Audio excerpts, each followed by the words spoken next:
G2 மாப்பிள்ளை என்று நீங்கள் சொல்வீர்கள் என்று சொன்னால் வேறு எந்த லாட்டரி மறுமனுக்காக புது விமான நிலையத்தை நீங்கள் கொண்டு போவீர்கள் என்று நான் கேட்க முடியுமா? நான் கேட்கவா? நான் கேட்கிறேன். முன்னாள் அமைச்சர் தங்கம் தென்னரசு அண்ணன் வந்து திடீர்னு அமைச்சர் பேசிட்டு இருக்கும்போது குறுக்கே வந்து லாட்டரியை பத்தி பேசினாங்க. லாட்டரி வந்து என்னுடைய கணவர் மார்டின் சார் வந்து அவங்க பிசினஸ் பண்ணிட்டு இருக்கிறாங்க. வேற மாநிலத்திலாம் பண்ணிட்டு இருக்கிறோம். நாங்க எந்த அரசு வந்தாலுமே டாக்ஸும் கட்டி ஜிஎஸ்டி கட்டி தான் நாங்க வியாபாரம் பண்ணிட்டு இருக்கோம். இது வந்து அண்ணா கொண்டு வந்தது இந்த லாட்டரி தொழில். என்னுடைய கணவர் வந்து பொறுப்போட வியாபாரம் பண்ணிட்டு இருக்கிறத வந்து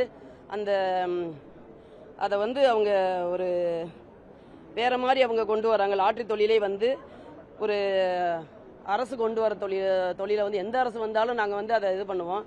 அதை கொச்சைப்படுத்தும் அளவுக்கு வந்து அவங்க லாட்டரியை பற்றி அரசியல் கொண்டு வந்து அதை பேசிட்டு இருக்கிறாங்க.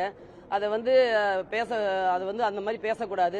எந்த அமைச்சர் என்ன பதிலுக்கு கேள்வி கேட்குறாங்க அந்த பதில் வந்து கரெக்டாக அந்த அமைச்சருக்கு தான் கொடுக்கணும். நிதி அமைச்சர் கேட்டதுக்கு லாட்டரி அப்படின்னு சொல்லிட்டு எங்கள் கணவரை இருக்கிறாங்க. என்னுடைய சன்னுலாம் வந்து லாட்டரியிலேருந்து வெளியில் வந்துட்டாங்க. இருந்தாலும் தேவையில்லாத இதை வந்து பேச வேண்டாம்னு கூறிக்கொள்கிறேன். நன்றி, வணக்கம்.